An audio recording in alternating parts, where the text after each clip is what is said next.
Assalamualaikum warahmatullahi wabarakatuh. Kita balik lagi di acara yang paling ditunggu-tunggu, Live Podcast About TNG. Malam ini kita baru pertama kali nih yang mengadakan Ghost to Campus ya, karena follower kita genap 1 juta. Aplaus dong. Dan ini kampus pertama kali yang kami singgahi untuk diskusi ini.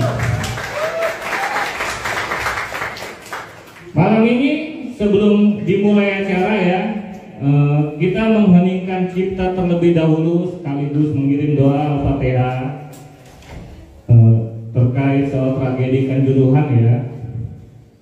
Kita mengheningkan cipta dan berdoa dimulai.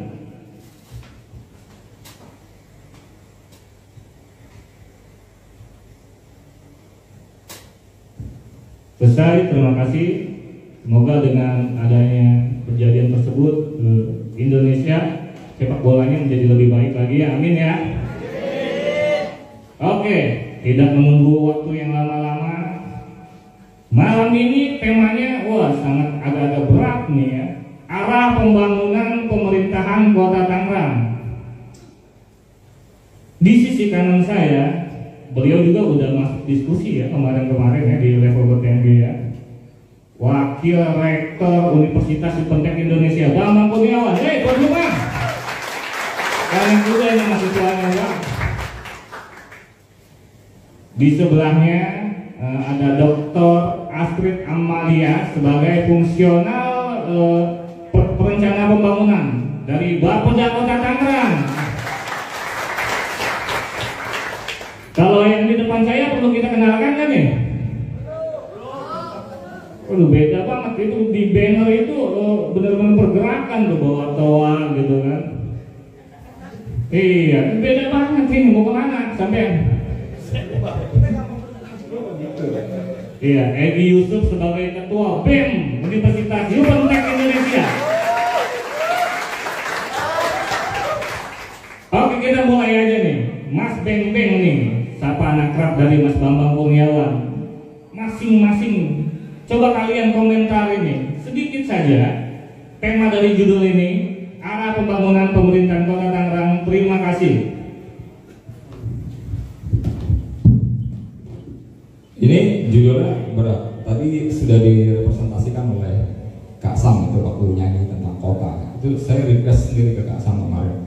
Kak Sam, aku pengen denger lagu tentang kota ya. Tadi dibawain untuk Kak Sam. Terus sebelumnya saya mengucapkan dulu deh. Assalamualaikum warahmatullahi wabarakatuh. Sedikit prolog dulu ya. Ini terima kasih buat Tangerang, teman-teman di Bang Dika dengan kawan-kawan CS. Jadi kalau kita biasa melihat buat Tangerang di Instagram, kali ini kalau mau tahu di belakangnya ada siapa ya? Mereka ini nih apa namanya? Yang suka bikin ulah dalam arti petik ya, seperti itu. Bikin gaduh Tangerang ya. Dan alhamdulillah followernya sudah 1 juta follower. Dan menyambut juga ulang tahun Kota Tangerang. Jadi beliau kemarin ngobrol-ngobrol dengan saya, dengan teman-teman juga. Ya kita bikin acara Ghost to Campus, pertama di Ipentek, nanti berikutnya ada di Unis, dan terakhir ada di UMT. Ya seperti jadi 3 kampus yang dipilih oleh Kota Tangerang.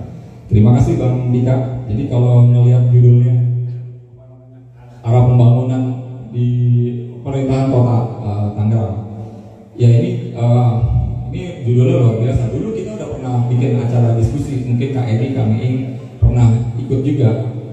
Dulu kita bikin diskusi judulnya reorientasi pembangunan di Kota Tangerang. Artinya kita ingin melakukan redefinisi kembali pembangunan di Kota Tangerang ke depan mau seperti apa, gitu ya. Dan yang tepat memang ada di sebelah kanan saya, Mbak Astrid, seperti itu. Jadi saya berharap kali ini kita bisa berdiskusi bersama untuk kemajuan dan perbaikan kota kita ke depan mau seperti apa. Jadi teman-teman nggak boleh abai, teman-teman mahasiswa tidak boleh tidak memberikan kritikan terhadap jalannya pemerintahan di kota ini. Terima kasih sudah hadir di belakang yang rambutnya gondrong, badannya tinggi, gede, sahabat saya, adik saya, Andre Permana, anggota DPRD Kota Tangerang. Terima kasih sudah hadir di sini, Andre. Lalu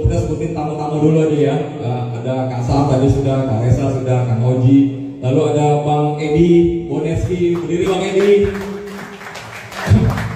Seniman budayawan Kota Tangerang sudah malam melintang, baru pulang dari Belarusia kalau nggak salah ya kemarin ya, sebagai perwakilan dari Indonesia. Ini luar biasa, Kota Tangerang ini kota luar biasa, banyak sekali tokoh-tokoh potensialnya seperti itu. Ada juga tokoh pemuda Kak Miing mana Kak Miing? Oke, thank you Kak Miing sudah hadir di sini. Lalu ada siapa lagi nih? Oh, ini abang saya nih. Ya, apa namanya? Bang Jadi, Ibu Jadi. Thank you Bang sudah hadir di sini memberikan prestasi, dan teman-teman pers, wartawan, serta ada Bang Harun dari keluarga Anak Langit juga sudah hadir. Bang Harun. Oke, terima kasih, dan Sivitas Akademika, BEM, dan teman-teman sekalian. Jadi saya berharap sekali lagi dengan judul ini kita bisa membedah malam hari ini mau kemana kota kita ke depan, mau didefinisikan kembali nggak arahnya ke kota kita ke depan. Mumpung apalagi besok mau ada perhelatan pilkada ya seperti itu. Nah, kita pilih wali kota yang punya visi membangun kota Tangerang ke depan yang jauh lebih baik lagi dari hari ini ya seperti itu. Dan kebetulan juga ada Mas Andre, jadi nanti bisa langsung diaspirasikan suaranya ke sana ya. Terima kasih, itu aja mungkin promonya. Terima kasih banyak Mas Bembeng. Padahal baru tahun 2022, tapi beliau emang ini kampus politik sih ya, pemerintahan politik ya, udah nyinggung-nyinggung arah kemana aja pilkada nih. Akhir tahun 2024 itu masih jauh ya. Tapi nggak apa-apa juga sih. Ini kita juga mau kasih tahu ya para netizen ya. Kita di sini ada 1.500 unit mahasiswa Universitas Yupentek Indonesia. Mana suaranya, woi? Malu banget ini. Bu Dokter sehat? Aman ya? Ini dari perwakilan pemerintahan Kota Tangerang nih. Bisa bicara nih soal, jadi dari tajuk ini nih, arah pembangunan pemerintahan Kota Tangerang. Terima kasih. Dikit aja Bu Dokter, komentar.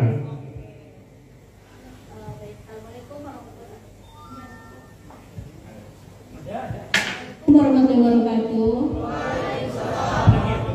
Mohon izin semuanya, Bapak Ibu sekalian, adik-adik, rekan-rekan, anak-anak bukan ya, belum ya, masih adik-adik saya lah ya. Kebetulan karena Ghost to Campus saya senang banget, soalnya saya baru selesai juga kuliah nih kan. Jadi saya paling senang kalau acara kampus tuh kayaknya vibe-nya exciting gitu. Jadi saya senang banget ketemu teman-teman di kampus yang memang masih muda-muda, masih semangat banget gitu. Jadi saya merasa diterima banget lah di sini, alhamdulillah. Melihat antusiasme yang besar, cukup besar di sini. Baik, perkenalkan saya Astrid Amalia Nuraini. Saya kebetulan sebagai perencana di Bapeda Kota Tangerang dulu lama. Jadi kebetulan saya ditugaskan oleh pimpinan untuk mewakili beliau hadir di sini. Mungkin juga ilmu saya belum banyak mengenai perencanaan. Nanti mohon juga bimbingan dan arahannya, mungkin kalau beliau jauh lebih ahli pastilah. Pak Bembeng lebih senior dari saya. Itu aja kayaknya. Terima kasih. Assalamualaikum warahmatullahi wabarakatuh. Waalaikumsalam. Aplaus untuk Bu Andre.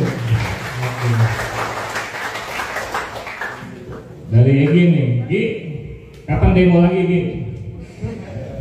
Coba komentar dikit dong soal judul ini Gi. Terima kasih Gi. Baik, Assalamualaikum warahmatullahi wabarakatuh. Rada grogi sebenarnya, banyak banget senior ini hari ini datang. Ente tuan rumah, ngapain grogi? Iya, terutama di belakang sana juga ada Pak Ibu Jandi, Bang Andri, Bang Mei, Semanggi Group yang kira-kira itu sudah pada datang juga. Untuk judul ini memang dari saya sendiri ya, kayaknya memang perlu ada ditambahin satu di belakang, satu huruf, yaitu tanda tanyanya.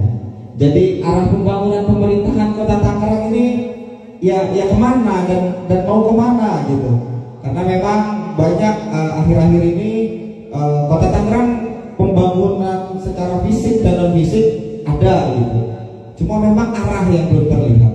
Kira-kira sedikit aja dulu ya, dan banyak-banyak. Terima kasih. Nah, kayaknya udah kisi-kisi dari diskusi ini nih. Kayak lagu Armada mau dibawa kemana ya? Oke, kita langsung mulai substansinya ya.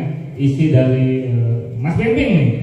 Kita mau tanya nih, arah pembangunan pemerintahan Kota Tangerang ini. Kalau kata tadi Bang Egi mau dibawa kemana nih? Ini kita ketahui juga ya, pemerintahan wali kota kita tercinta Bapak Ari Wismansyah dan Pak Sarudin ini tahun besok udah berakhir nih. Ya. Ya. Terus mau dibawa kemana? Terima kasih. Ya, pertanyaannya sebenarnya ditujukan juga ke diri kita sendiri ya, sebagai masyarakat di Kota Tangerang. Jadi kalau kita merasa memiliki Kota Tangerang, ya pertanyaan itu ditujukan ke kita juga, mau kita bawa kemana. Jadi kalau teman-teman kampus mahasiswanya cuma bisa diam saja di kampus, di kelas juga cuma bisa mendengarin dosen ngomong ya, tidak melakukan gerakan-gerakan, aksi-aksi yang konkret, ya nanti pemerintahnya akan menjadi pemerintah otoriter gitu. Kita tahu bahwa ada Lord Acton nih, kalau kita akan di kampus politik nih ya, jadi politik pembangunan lah. Lord Acton itu pakar politik pemerintahan di Inggris, itu pernah ngomong gini Mas Andika. Jadi power itu tends to corrupt gitu ya. Jadi kekuasaan itu cenderung menjadi korup. Ya, power tends to corrupt. Jadi kalau powernya absolut, ya kekuasaannya absolut, maka corrupt jadi absolutely. Pasti terjadi korupsi di situ. Ya seperti itu. Nah, kalau ditanyakan bagaimana arah kemana pembangunan Kota Tangerang ke depan seperti itu, saya pikir ini perlu direviskan kembali. Jadi kalau kita cuma puas dengan apa yang dihasilkan sekarang ini oleh Pak Ari Wismansyah dan Pak Sarudin, saya pikir kita menjadi orang yang bodoh tadi kalau kata Kasam tadi. Ya, jadi kita nggak boleh jadi orang yang bodoh. Orang yang bodoh itu dia berhenti pada satu titik gitu dan mati setelah itu. Nah, tapi kita dikasih Tuhan, dikasih Allah akal pikiran yang besar, yang banyak, terus seperti itu ya kita ditantang, di challenge untuk bisa terus berinovasi, berkreasi ya tentang bagaimana kota ke depan kita ini lebih baik lagi. Tadi dikatakan oleh Mas Egi, kota kita secara agregatif tumbuh, ya industrinya banyak di mana-mana, bahkan tidak malu-malu lagi para kepala daerah mengatakan kota kita adalah kota 1000 industri, seperti itu, dan sejuta jasa. Padahal kita tahu industri itu selalu paradoks dengan pembangunan lingkungan, ya paradoks dalam pengertian industri jalan ke kanan, lingkungan hidup jalan ke kiri, ya di mana-mana seperti itu. Kalau industrinya tidak dikelola dengan baik artinya maksudnya pengelolaan industrinya tidak berwawasan lingkungan. Di mana-mana nih industri banyak tumbuh. Coba teman-teman lihat ya, kita punya dulu ada Anak Langit, ada Bangsa Suci, ya selalu melihat bagaimana kondisi sungai. Kota kita itu komparatif advantage-nya besar. Kota yang dilewati atau dibelah oleh sungai. Coba teman-teman lihat di kota-kota lain yang dibelah oleh sungai sebesar Sungai Cisadane itu mana? Palembang oke, ada di sungai. Ya. Bandung sungainya Cikapundung kecil, sungainya kecil sekali. Ya kita dibelah oleh Sungai Cisadane gitu. Tapi ketika kita bilang kota kita kota industri, banyak industri dibangun di pinggir sungai. Kenapa? Banyak industri dibangun di pinggir sungai, gitu ya. Karena apa? Biar buang limbahnya gampang, seperti itu. Nah itu yang saya katakan, dalam banyak hal terjadi paradoks antara pembangunan, ya. Apalagi pembangunan kita udah mengecap diri kita membangun kota 1000 industri dan sejuta jasa. Seperti itu selalu paradoks dengan pembangunan lingkungan. Jadi industri itu kita tahu kalau kita pinjam istilah economic growth-nya punya pakar ekonomi gitu. Economic growth itu ya. Pertumbuhan ekonomi itu Adam Smith, alhamdulillah. Adam Smith, kalau kita lihat Adam Smith, bapak ekonomi ya, itu mengukurnya pertumbuhan ekonomi. Ya tidak pemerataan ekonomi, apalagi ngomongin lingkungan. Jauh banget seperti itu. Karena yang dikejar adalah pertumbuhannya, ekonominya.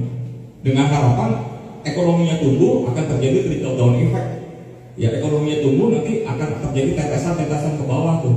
Yang lain juga pasti akan tumbuh kalau ekonominya tumbuh. Tapi tidak dengan lingkungan, tidak bisa dengan lingkungan seperti itu. Kita tahu banyak hal yang terjadi, kerusakan lingkungan akibat industri yang tumbuh di mana-mana. Ya kemarin KMI kasih foto ke kita yang bikin kita tercengang. Ada beberapa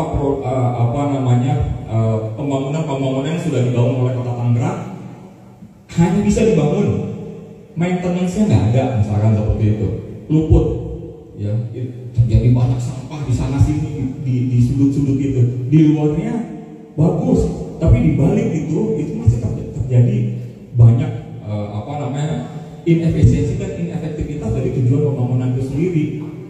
Nah ini yang hal-hal seperti ini yang juga perlu didefinisikan kembali oleh kita. Apalagi kalau kita ngomongin konsep, ya kita tahu nih dulu ada pembangunan yang namanya konsep green city, ya seperti itu.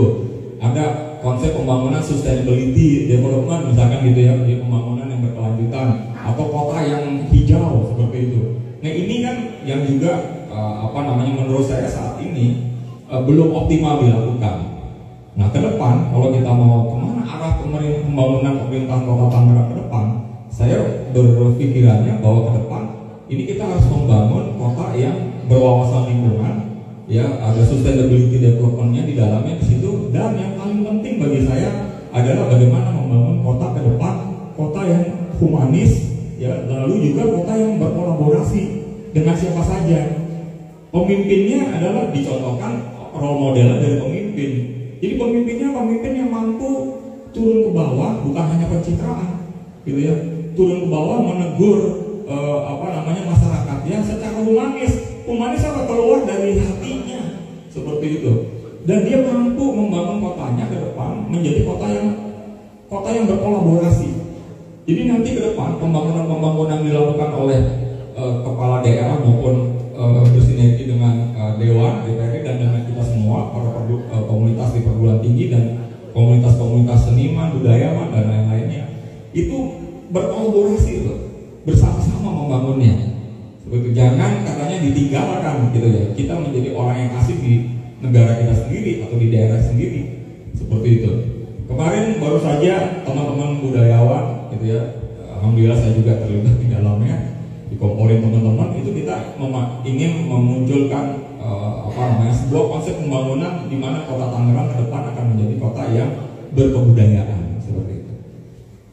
Saya selalu bilang sama teman-teman di dalam diskusi-diskusi kecil, kota yang tidak ada unsur seninya, kota yang tidak ada unsur budayanya di dalamnya, itu menjadi kota yang kering, ya seperti itu. Menjadi kota yang kering, kita nggak mau nih. Kota yang dikejar terus industrinya, pertumbuhannya dikejar terus, ya, smart city di mana-mana gitu, tanpa konsep yang jelas seperti itu, dan apalagi budayanya ditinggalkan gitu ya, dalam artian petik, ya seperti budayanya ditinggalkan, seninya ditinggalkan, walaupun ada festival banyak, tapi tidak ada pelibatan dari komponen-komponen budayawan atau seniman lokal seperti itu. Ya tetap saja orang yang datang berkesenian, berkebudayaan setelah itu dibayar pulang. Ya, dia tidak membangun budaya dan seni di kotanya sendiri. Bangsang itu luar biasa, sudah terkenal kemana-mana. Saya bilang sampai membahas, kata Mbak ya, saya bilang membahas itu Bangsang tuh kalau ada acara King Andy itu di ujung terakhirnya yang suka nutup musiknya itu suka Bangsang gitu ya. KND udah kemana-mana coba, ke Rusia segala. Kalau mau minjam istilah yang disampaikan oleh Bang Andri, kemarin kita diskusi, gua aja belum mampu kalau untuk suruh ke luar negeri mementaskan karya gua, apa yang gua bisa pentaskan di luar negeri kayak karya gua gitu ya, karya seni gua atau karya budaya gue. Tapi Bang Edi udah bisa ke luar negeri mempresentasikan karya seni dan karya budayanya gitu. Sementara kota kita, saya pikir terlalu kotanya terlalu teknokratis gitu ya, terlalu dibangun dengan artifisial ya, bangunan-bangunan artifisial, tapi kurang menyentuh kepada pembangunan humanismenya seperti itu. Jadi ke depan kalau saya sarankan arah Kota Tangerang ini harus jelas indikatornya menuju kota yang berkolaborasi dan kota yang mampu menempatkan dalam tulisan saya ya, tulisannya belum dituangin dalam ini ya, berkolaborasi dan menjadi kota yang humanis ke depannya. Kira-kira untuk sementara itu dulu Bang Indika ya, seperti itu. Terima kasih banyak Mas Bembeng, aplaus dong.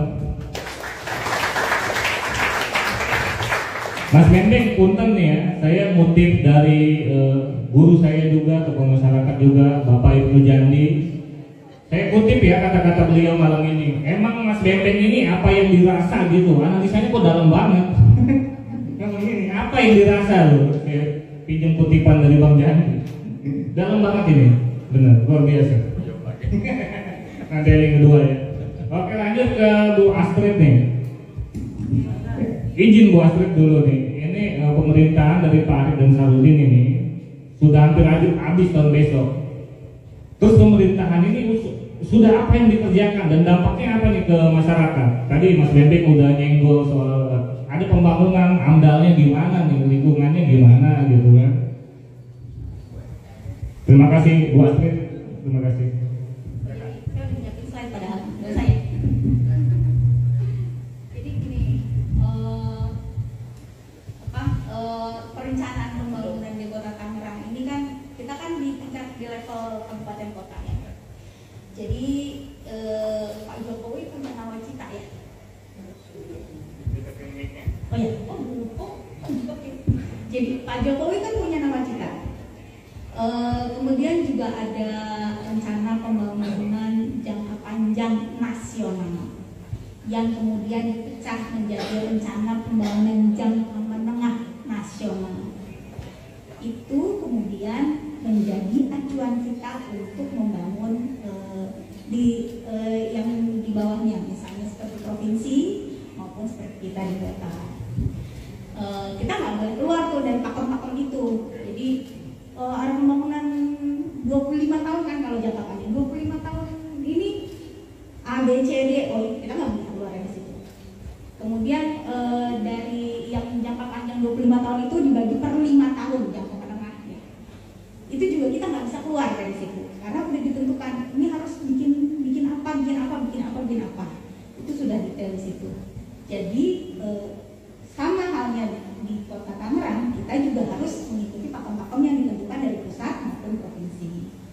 Kita juga bikin di Kota Tangerang, kita juga punya RPJPD, rencana pembangunan jangka panjang daerah. Itu dari tahun 2005 ke 2025.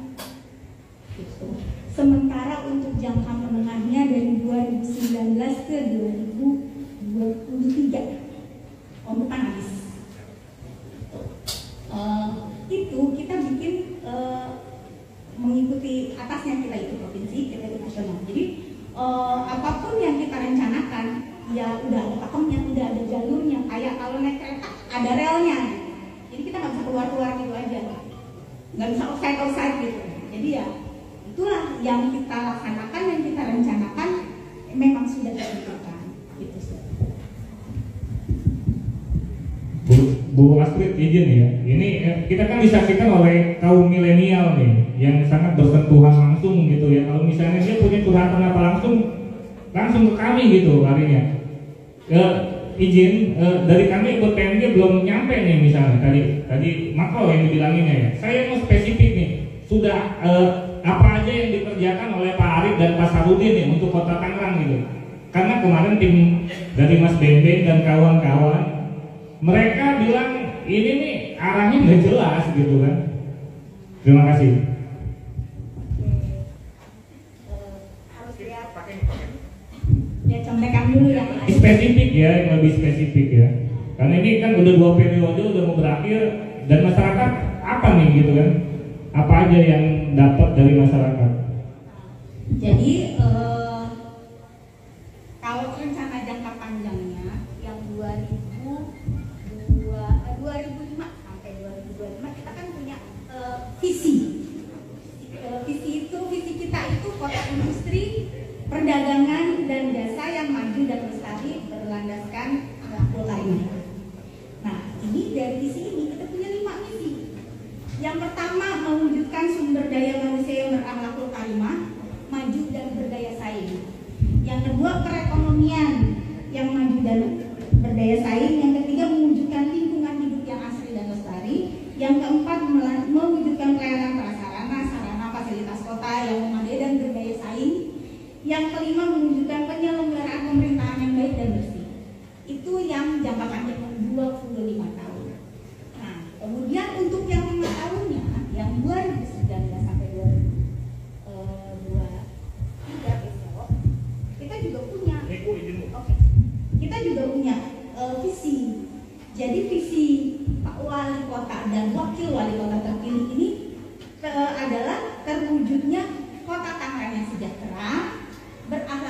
karimah dan berdaya saing. Itu kelihatan kan, berakhlakul karimah dan berdaya saing itu memang turunannya dari yang jangka panjang tadi, nggak boleh keluar dari situ. Gitu. Nah, kemudian dari visi itu yang satu kalimat kita punya 3 misi. Yang pertama adalah bersama mengembangkan kualitas sumber daya manusia melalui peningkatan mutu pendidikan, kesehatan, kesejahteraan sosial dengan mewujudkan tata kelola pemerintahan yang profesional dan berintegritas. Yang kedua, meningkatkan pembangunan sarana prasarana kota yang berkelanjutan dan berwawasan lingkungan. Yang ketiga, bersama meningkatkan pertumbuhan ekonomi yang mandiri dan berkeadilan. Jadi bisa dilihat benang merahnya bahwa kita tuh nggak bisa keluar dari rencana jangka panjang ke rencana jangka menengah, itu harus sejalan. Itu yang kita laksanakan. Oke, terima kasih banyak Bu Dokter. Coba saya langsung kan nanya sama milenial. Coba keluarin aja unek-uneknya.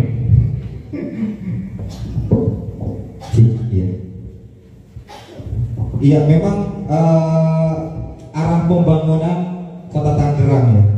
Ini paling lekat banget juga peran dari para pemuda atau mahasiswanya, karena memang harus ada juga dalam pembangunan, entah prosesnya, lalu nanti pengerjaannya. Artinya memang harus ada yang dikontrol dari pemerintah. Artinya dari sebuah pembangunan itu akan menghasilkan apa tadi?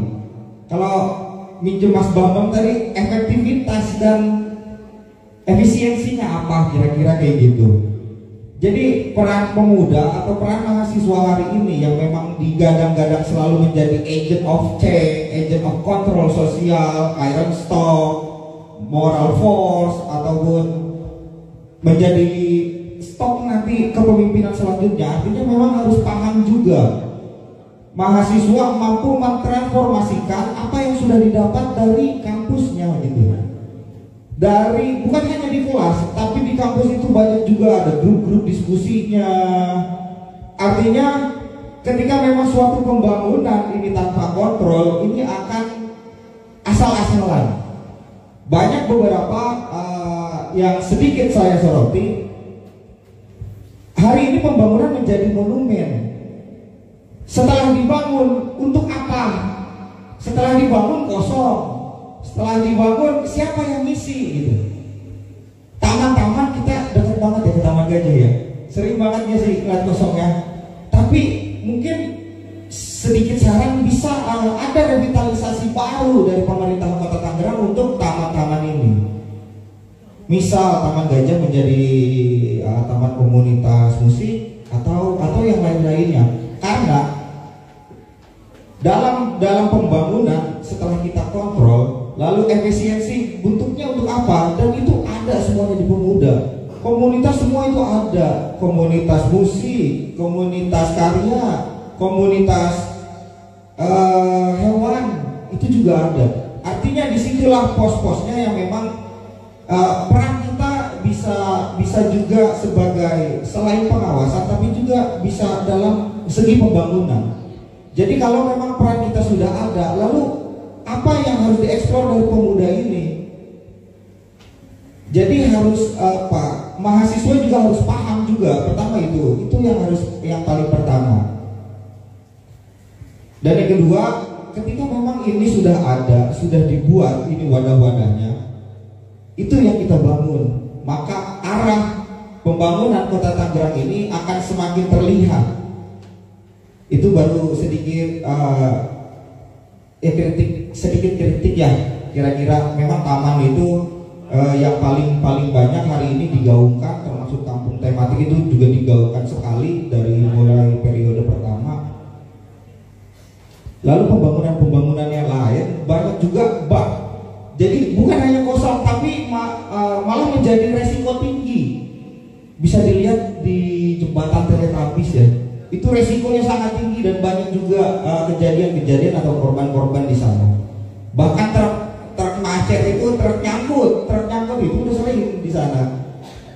Jadi arahnya seperti apa kira-kira? Oke, kosong, oke, nanti bisa dibangun yang lainnya. Tapi ketika memang pembangunan ini malah beresiko besar untuk untuk warga-warganya Kota Tangerang sendiri. Kira-kira begitu. Plus dong. Wih, ini dari kalian nih ketuanya nih. Terima kasih nih, Om Egi nih. Live about TNG malam ini sudah ditonton 50.000 lebih penonton ya. Kita bacakan komentar-komentarnya ya. Kita ambil 2 komentar dulu ya. Yang pertama ini dari Rico. Beliau komen, gimana kabarnya sektor lapangan kerja? Ingat woi, pengangguran di Tangerang meningkat. Itu kata Rico. Aplaus ya. Yang kedua dari Valen ya. Sektor jalanan gimana? Pada remuk tuh jalan. Itu kasihan juga Kota Tangerang.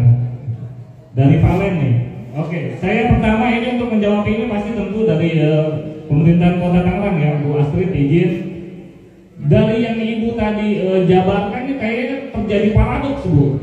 Tadi visi dan misinya ya. Yang pertama ini kesejahteraan. Ternyata pengangguran meningkat gitu. Betul nggak?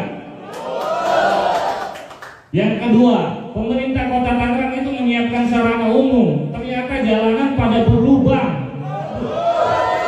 Ini terjadi paradoks Bu. Izin Bu, bisa dijelaskan, terima kasih.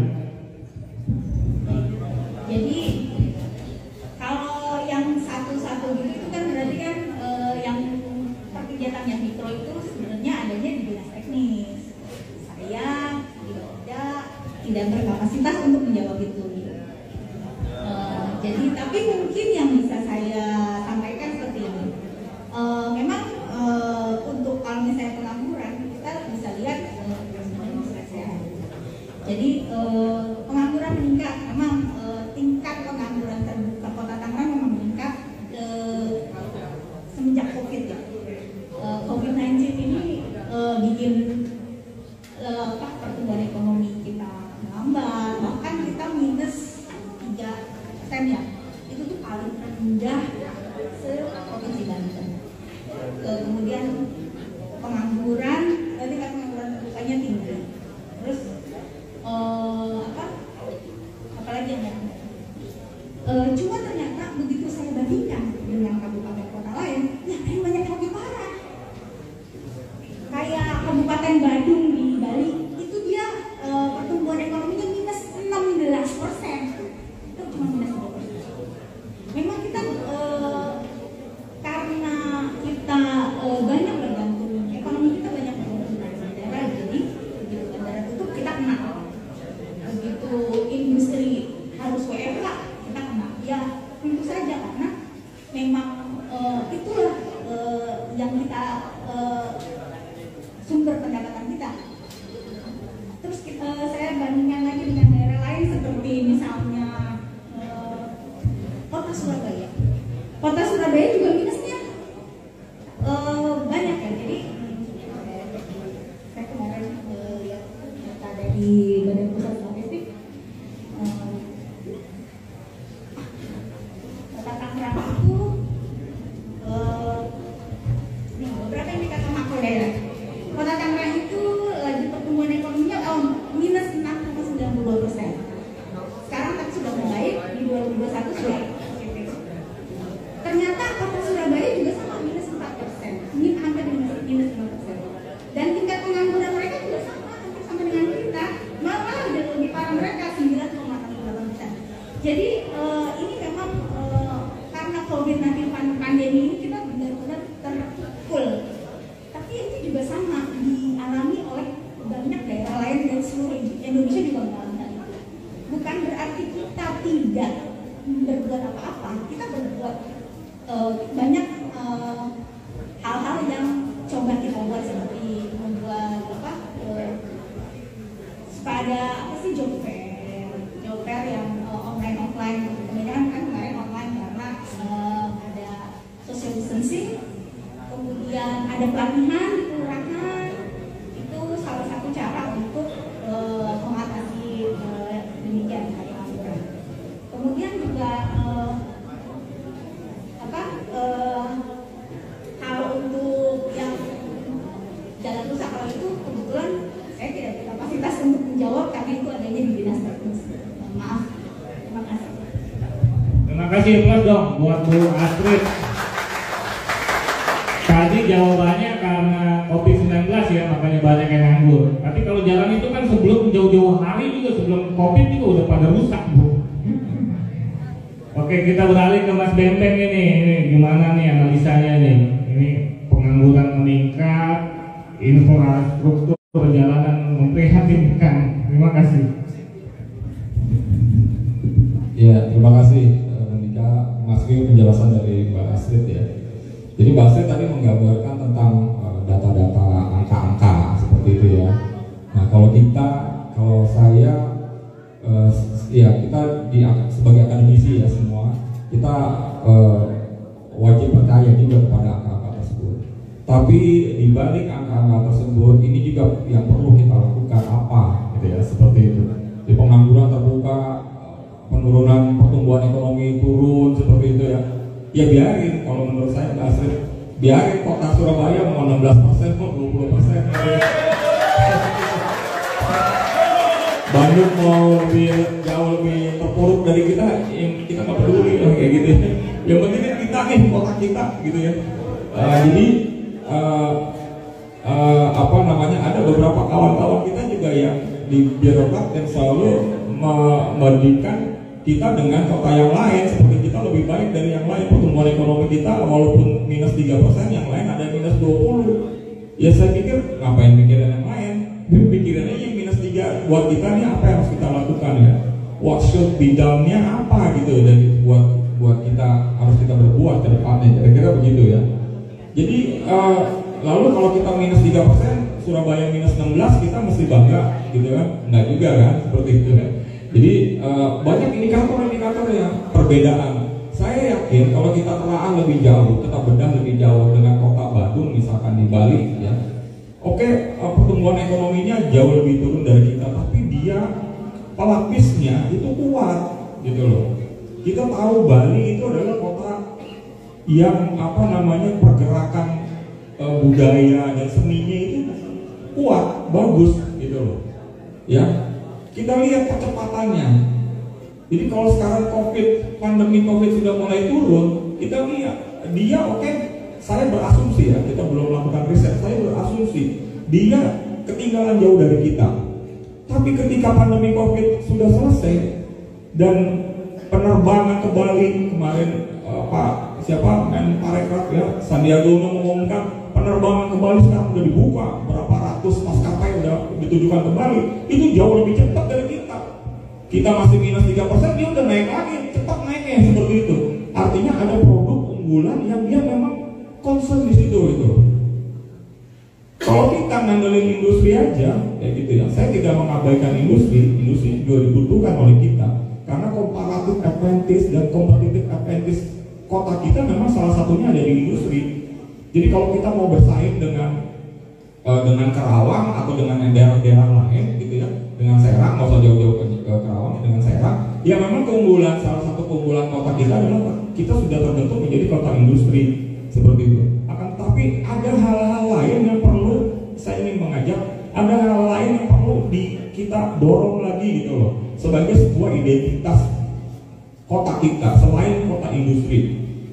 Kalau teman-teman saya tanya nih, teman-teman sekarang yang dibutuhkan apa sih oleh kita setelah ada pandemi COVID, ada semua sesak kayak kota ini gitu ya, seperti itu. Yang dibutuhkan apa? Rata-rata pada pengen healing gitu. Healing aja begitu ya. Healing kemana? Pakainya healingnya kemana? Ke puncak, ke daerah-daerah yang sejuk kayak begitu ya. Nah, kota kita juga sebenarnya bisa kalau dibangun mau seperti itu. Tinggal sekarang komitmen pemerintah kotanya membangun kota ini. Kita lihat, kalau kita mau fokus sedikit saja, RTH, ruang terbuka hijau kita itu belum sampai ke angka 10%. Ya, pada kalau melihat amanat undang-undang 30% ruang terbuka hijau. Ini juga paradoks teman-teman. Kalau kita mau ngebanyakin ruang terbuka hijau bagi pemimpin kepala daerah yang, saya nggak menyebutkan kota Tangerang ya, tapi bagi pemimpin kepala daerah yang orientasinya berbisnis, ruang terbuka hijau dibanyakin, rugi. Mau ngapain ruang-ruang terbuka yang ini jangan dibangun, ini biar dibangun taman aja. Udah dong, tamannya jangan banyak-banyak. Ini kalau ada investor tuh yang mau nanamin modal, mau jadi mall, mau jadi hotel, itu kan lebih beruntung ketimbang dijadiin ketimbang dijadiin taman seperti itu. Ya ini paradoksnya lagi di sini seperti itu. Di satu sisi kita dituntut untuk ngejar pertumbuhan ekonomi, di satu sisi kita dituntut untuk ruang terbuka hijaunya naik. Gitu. Tapi saya garis bawahi, kalau pemimpin yang punya komitmen untuk membangun ruang terbuka hijau banyak, kalau saya ceritain detail-detail kasusnya ini akan panjang. Perubahan RT RW ya yang mengubah yang denah hijau menjadi merah kuning itu seringkali terjadi seperti itu. Hanya kebutuhan investasi. Apalagi sudah ada slogan Tangerang Live, ya livable, investable, terus apalagi visitable dan efektif. Itu ada yang keduanya udah, yang ketiganya yang keduanya udah investable. Kita pengen kota kita menjadi kota yang layak investasi. Nah waktu kedengar Tangerang Live ya, gue pikir, Ustaz, ini investasi, dibuka jadi investable. Berarti kan semua akan dikerahkan, segala daya akan dikerahkan supaya orang banyak yang pengen berinvestasi di kota Tangerang. Awalnya saya berpikir, mudah-mudahan yang masuk dalam kategori investasi bukan hanya investasi di bidang industri, tapi investasi juga di bidang kesenian, di bidang kebudayaan, atau di bidang lingkungan seperti itu ya. Nah tapi kita belum melihat nih investor-investor yang menanamkan modalnya pengen membangun gedung kesenian yang seperti di Sydney, misalkan gitu ya. Gedung kesenian, gak usah jauh-jauh ke Sydney. Gedung kesenian seperti di Sabuga, di Bandung. Ya dulu waktu zaman saya kuliah di Bandung seneng banget tuh. Mbak Astrid juga kuliahnya di Bandung kan, seneng banget kalau main ke Sabuga. Itu kan luar biasa itu. Sabuga mahal, nggak mahal bagi kota Tangerang bisa membangun kayak gedung Sabuga. Ya, asal jangan diulang lagi itu membangun gedung kesenian dekat Borderland gitu ya, yang kondisinya mati sudah hidup tak mau ya seperti itu. Karena memang saya suka berpikir waktu saya melihat kata Kak Edi ada gedung kesenian baru di mana di dekat Borderland, saya naik motor waktu itu ke situ. Lah, sekelas kota Tangerang bangun gedung kesenian modelnya kayak gini gitu loh. Padahal arsitektur, contoh-contohnya udah banyak, nggak usah pusing-pusing mah browsing aja mungkin di internet gitu ya. Gedung kesenian itu dibangun dengan mungkin kayaknya nggak ngelibatin teman-teman budayawan atau seniman ketika bangun gedung itu ya. Jadi hasilnya juga seperti itu. Padahal pengen kok orang-orang, saya membayangnya setiap seminggu sekali ada pementasan komunitas biola yang besok sebentar lagi berikan aplaus nih buat komunitas biola yang ada di belakang. Ya. Besok akan bulan Desember tanggal 17 kalau nggak salah kami ini ya. Tanggal 17 mau pentas di sini komunitas biola, nanti kita lihat ya. Saya kalau kalian mendengar orang main biola gitu ya, langsung ini deh, luluh lah gitu ya. Nah besok akan pentas di sini bulan Desember dan mudah-mudahan kita semua bisa ikut terlibat. Nah saya berpikir kami ini waktu saya nanya kenapa nggak di gedung kesenian aja kayak gitu ya. Mungkin kurang representatif kali ya gitu gedungnya. Jadi saya juga berpikir nanti investasi mungkin bisa dipilih-pilih gitu oleh kepala daerah. Janganlah investasi lagi di bidang industri gitu ya, seperti itu udah terlalu pengap kota kita nih gitu. Kalau mau investasi gua ada lahan, tapi investasi untuk bangun-bangun yang sifatnya membangun otak kanan kita nih. Ini kan selama ini otak kiri itu yang dibangun, ya industri jasa itu otak kiri semua tuh, ya kiri kadang-kadang bagus, gitu. Tapi kalau kirinya kebanyakan nanti jadi ini juga nggak bagus juga. Jadi kanannya juga, ya Bang Andre kanannya harus dibangun juga Bang Andre dikit ya gitu ya, seperti buat ngimbangin gitu ya. Ini ngomongin kiri kanan agak sensitif maksudnya. Saya ngomongin otak aja ya. Otak kiri dan otak kanan. Nah otak kanan ini bagian kanan ini di kota kita ini belum dibangun optimal gitu. Jadi kalau kembali lagi kepada tema Bang Dika, ini saya pengen kota kita ke depan warganya itu otak kanannya bisa digunakan juga. Otak kanan itu apa? Kalau teman-teman baca ilmu neurologi gitu ya. Otak kanan itu otak yang sifatnya ada inovasi, kreativitas, seni, musik, budaya gitu ya, mencipta sesuatu. Nah itu otak kanan tuh. Kalau otak kiri tuh pikirannya ngejar uang, industri, ekonomi, persaingan ya seperti itu otak kiri tuh. Nah ini otak kanannya belum nih di otak kita gitu loh. Nah mudah-mudahan ke depan ada pemimpin-pemimpin, calon-calon pemimpin kepala daerah yang otak kanannya juga bisa ada gitu loh. Jangan cuma otak kiri gitu loh. Apalagi otak-otakan gitu ya. balik lagi ke pilkada nih, bingung. Itu mungkin. Terima kasih banyak nih Mas Beng nih. Jadi otak kiri bersaing aja ya, benar daya saing kan. Udah dijawab kemarin Bu Astrid ya, daya saing. Untuk yang tadi jalan rusak mungkin ditanya dulu ya sama Egi ya. Iya. Itu gimana? Anak muda itu kan keliling-keliling gitu kan. Itu kalau misalnya banyak bener laporan bro di netizen laporan ke kita. Ini belum lagi gua nyinggung banjir nih ya. Banjir kemarin juga lagi ramai. Kayak pengangguran, jalan rusak. Terima kasih Bang Ibu. Baik. Bahkan memang sering banget kita temuin. Saya di Cimone itu keluar rumah aja jalan udah rusak. Waktu itu di Neglasari bahkan sampai ada penanaman pohon pisang. Artinya ini sudah kritik pedas banget dari warga yang memang menginginkan jalan ini bisa diperbaiki seperti itu. Tapi memang ini lama juga prosesnya ya. Lambat laun itu prosesnya sangat lama. Entah ini jalan provinsi, entah ini jalan kota. Ya, perdebatannya sampai situ. Ini punya Pemda atau ini punya swasta gitu. Ini terlalu rinci dan bahkan sampai berbulan-bulan pun bisa jadi itu belum dibenerin seperti itu. Memang COVID menjadi momok sekali ya di dunia ini. Tapi memang sebelum COVID pun dari data yang saya lihat di BPS, angka kemiskinan Kota Tangerang pun itu selalu dan semakin meningkat. Dari 2018 itu sekitar 3,08 sampai sekarang 2022 itu menjadi 5,22. Meningkat terus 19, 20, 21. Jadi ada COVID, nggak ada COVID, emang meningkat aja gitu. Apa kira-kira yang memang untuk mengentaskan kemiskinan ini apa gitu? Padahal ini memang sejalur banget ya. Kalau memang narik ke atas ke provinsi, ke RI, bahkan sampai tingkat dunia pun SDGs itu mengentaskan kemiskinan. Tapi memang sampai saat ini pun itu yang paling sulit dirasa. Ya kita berharap arah pembangunan Kota Tangerang lebih terarah lagi. Artinya dari mulai perencanaan gitu kan, kebetulan juga ada Ibu Astrid juga dari Bapeda, dari perencanaan sampai nanti pelaksanaan, lalu apa kira-kira fungsinya buat apa ini untuk dibangun.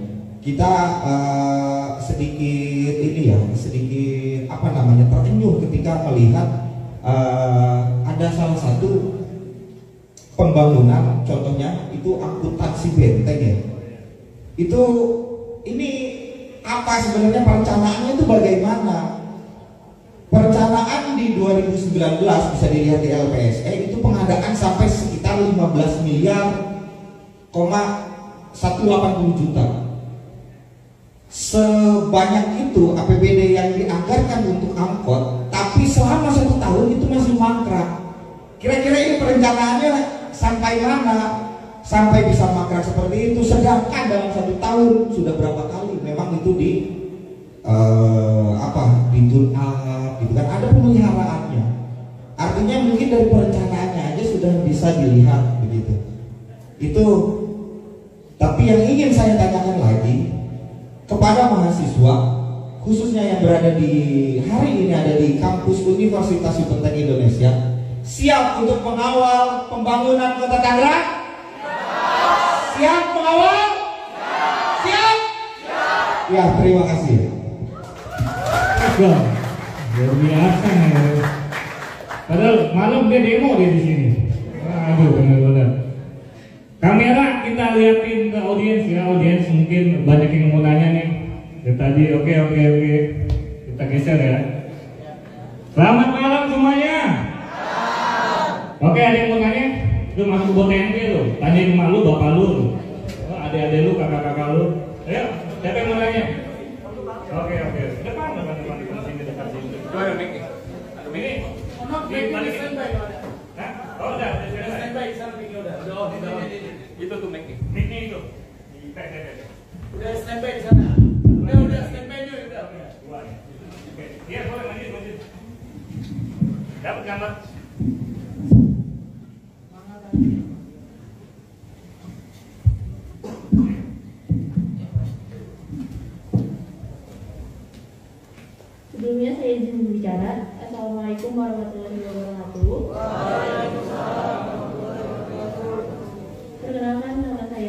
dari Prodi Administrasi Bisnis. Izin bertanya ya Bu, terkait olahraga yang ada di Kota Tangerang. Apa yang menjadi prioritas pemerintah Kota Tangerang dalam membangun sektor olahraga di Kota Tangerang? Apakah harus di pembangunan sumber daya manusia seperti pembinaan dan kesejahteraan atlet, pembangunan infrastruktur seperti sarana dan prasarana olahraga, atau hanya pada prestasi semata seperti korpor dan pon?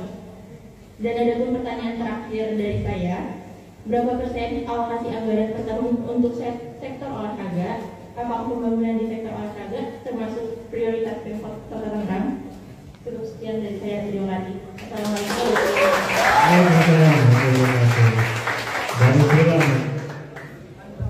Mas Benteng, ini mahasiswanya pinter-pinter banget ya nanyanya ya. Dalam itu benar emang mau korpor kan ya. Oke, pertanyaan kedua. Waduh, banyak banget ya. Ini dia. Tadi saya udah nunjuk ini.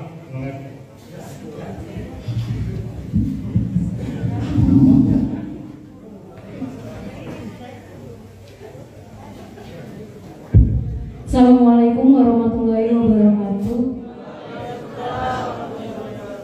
Perkenalkan, nama saya Nilam Sari dari Prodi Administrasi Bisnis. Saya ingin bertanya ya Bu,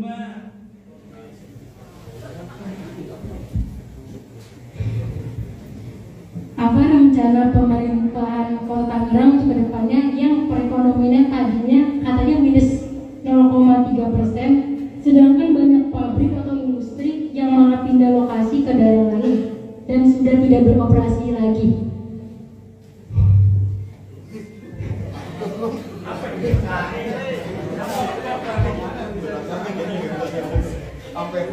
Terima kasih Bu ya. Semoga dijawab pertanyaannya. Assalamualaikum warahmatullahi wabarakatuh. Tadi namanya siapa? Pertanyaan pelan tapi menyakitkan. Kejam banget itu cari siapa yang bilang kejam? Ya lagi, ada yang mau nanya. Oh, tadi cewek udah 2, ini cowok. Ini Mas Najwan kalau bisa, ini dia masuk frame. Ini ya. Ya.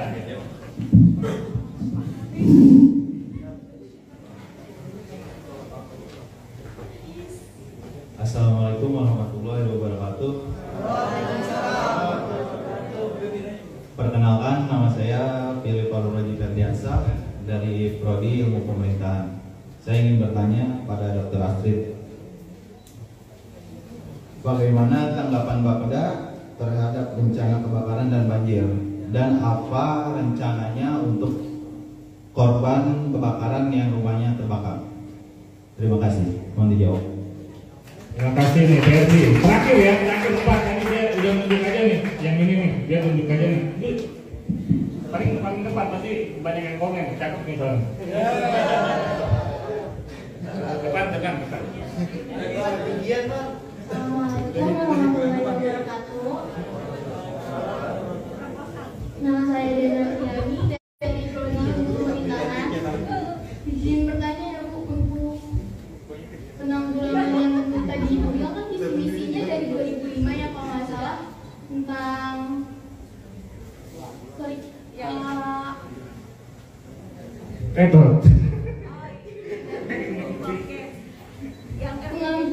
pengangguran itu sama kesejahteraan masyarakat.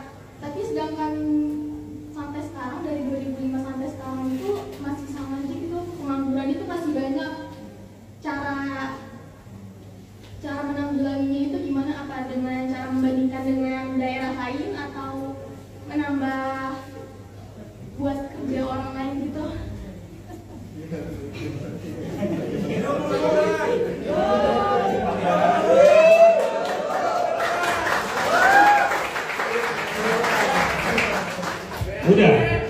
Udah gitu aja. Oke, terima kasih. Udah kunci 4 ya pertanyaannya, tapi dalam-dalam. Tapi kenapa semuanya nanya ke Bu Astrid? Mas Benteng juga kalau bisa bantu boleh. Iya. Nih. Silakan Bu Astrid. Tadi sebetulnya mohon maaf ini banyak yang nggak saya bisa jawab karena Bapeda cuma sampai ke pasaran aja nih. Bapeda tuh punya span of control sampai ke detail-detail kayak misalnya kebakaran, itu adanya di dinas teknis. Jadi kita cuma bisa menyampaikan bahwa sasaran kita untuk pemuda dan olahraga adalah meningkatnya prestasi pemuda dan olahraga. Kalau misalnya udah korprov atau apa, itu adanya di dinas teknis gitu. Kita nggak sampai ke sana gitu. Kalau yang tadi pertanyaan juga mengenai perpindahan ke luar ya, Pak Adi, boleh nggak saya minta slide saya dibukain halaman 3 ya? Sorry, karena ini goes to campus, saya kan kasih teori nih. Kuliah umum ini. Ini kuliah umum jadinya. Yang ada gambarnya. Slide 3 ya? Iya. Bisa langsung di sini presentasi. Bisa mundurin, ini ada slide. Boleh. Ini kuliah umum nih. Bu Dokter.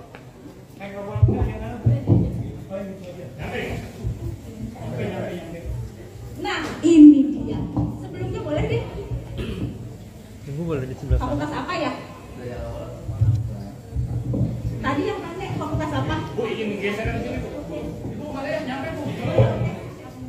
Nah, karena saya ekonomi, saya kasih dari urban ekonomi ya. Kita di kota kan? Ya. Nah, saya kasih teorinya urban economics. Siapa anak ekonomi di sini? Mana mahasiswa ekonomi? Ayo dong. Ayo, tepuk tangan dong ya ekonomi. Nanti Anda akan, ini mahasiswa baru semua ya? Nanti Anda akan ketemu mata kuliah mikroekonomi. Ini turunannya dari mikroekonomi. Apa namanya? Urban economics. Dia belajarnya apa sih? Satu, market forces in the development of cities. Nih, bagaimana kekuatan pasar bisa membentuk suatu kota. Segede apa nanti kota itu? Akan jadi apa kota itu? Apa kota itu sepi aja atau bakalan gede? Itu nanti ada di situ. Land rent and land use patterns. Ini yang tadi mbaknya nanya, siapa tadi namanya? Sorry. Siapa? Bilang, oke, bilang. Tadi kenapa industri pindah keluar kota Tangerang? Land rent and land use patterns. Ada pola-pola penggunaan lahan. Yang ketiga urban transportation nih, nggak usah belajar deh, ini matematika banget. Terus urban problems and public policy, housing and public policy, local government expenditures and taxes, itu bisa ada di situ.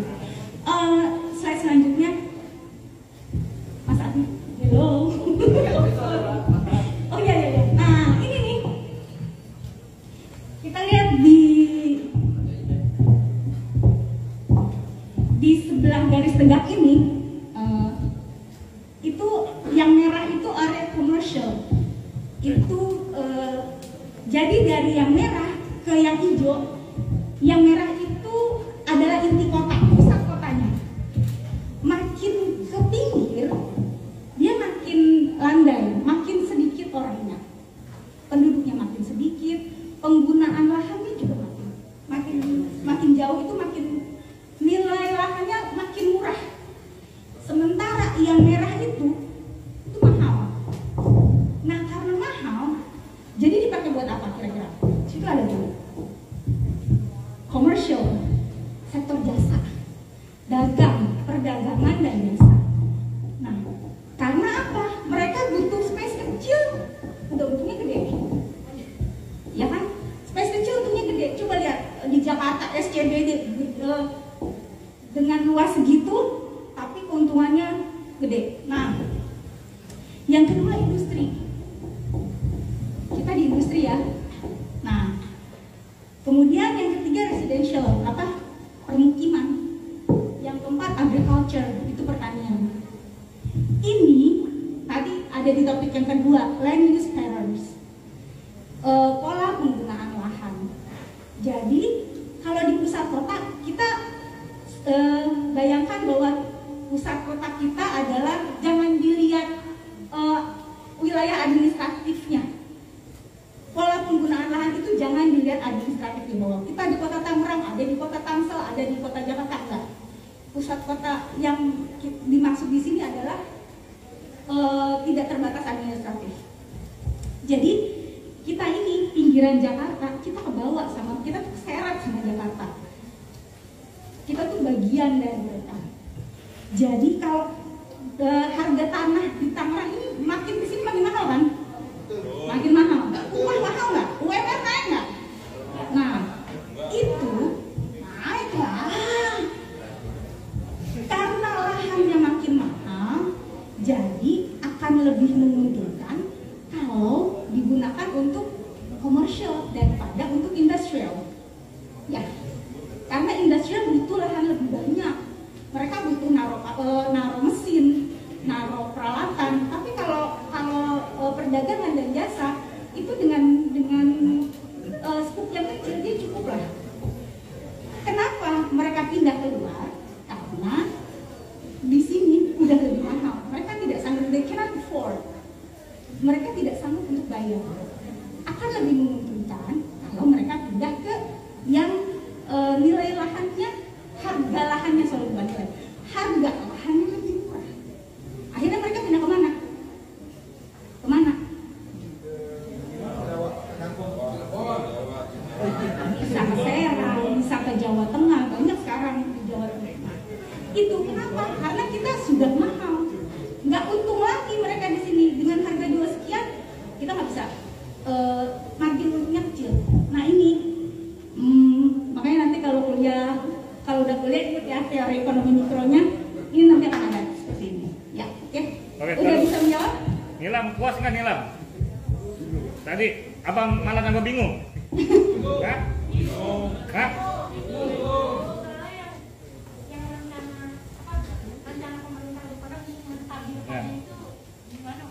Iya, Bu Dokter izin. Ini izin fokus soal pemerintahan Kota Tangerang nih, gitu kan. Tadi menyambung pertanyaan Nilam, dan yang keempat tadi soal kesejahteraan. Soal kesejahteraan ini nyambung, jadinya ada keterkaitan Nilam sama yang pertanyaan terakhir ya, yang mana? Dede Gemes itu bilang kesejahteraan, ya kan, dari tahun menahun ya, bukan dampak COVID-19 juga. Dan kalau langkah pemerintahan Kota Tangerang terkait misalnya pabrik, cabut, kan ini kan pasti ada efek domino, pengangguran nambah banyak, gitu kan, itu ya. Ya, betul ya. Ya itu mereka belum puas ke situ. Ini maksudnya langkah konkret pemerintahan Kota Tangerang seperti apa? Nggak bisa dong, kita nggak punya aturan untuk menahan. Kita nggak punya aturan, lo harus di sini. Nggak bisa. Kan itu mereka hitungannya untuk rugi ya. Kita nggak bisa menahan itu. Gitu. Kita nggak punya instrumen apapun untuk mengatasi hal itu. Itu kan mekanisme pasar. Pemerintah bisa.